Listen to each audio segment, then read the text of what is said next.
রাঙামাটির ভূস্বর্গখ্যাত সাজেকে দিনভর গোলাগুলির ঘটনায় পর্যটকরা ফিরতে পারেননি খাগড়াছড়ি।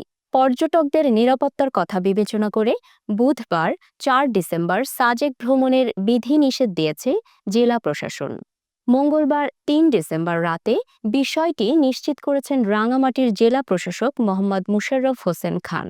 খাগড়াছড়ি জিপগাড়ির লাইনম্যান ইয়াসিন আরাফাত জানান, সকালে খাগড়াছড়ি থেকে ২৫ থেকে ৩০টি গাড়ি সাজেক গিয়েছে, যাতে প্রায় ৪ শতাধিক পর্যটক রয়েছেন। সকালে সাজেক থেকে ২০ থেকে ২৫টি গাড়ি খাগড়াছড়ি এসেছে। দুই আঞ্চলিক দলের মধ্যে কয়েকদিন ধরে গোলাগুলির ঘটনা ঘটছে।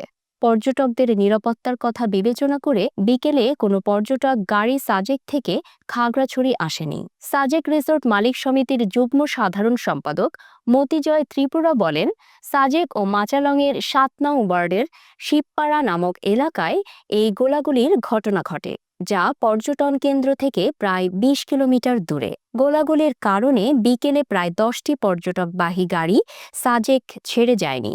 রাতে প্রায় ৫ শতাধিক পর্যটক সাজেক অবস্থান করছেন। রাঙামাটির জেলা প্রশাসক মোহাম্মদ মুশাররফ হোসেন খান জানান, দুই আঞ্চলিক দলের গোলাগুলির ঘটনায় পর্যটকদের নিরাপত্তার কথা বিবেচনা করে বুধবার একদিন সাজেকে পর্যটক ভ্রমণের বিধিনিষেধ দেওয়া হচ্ছে।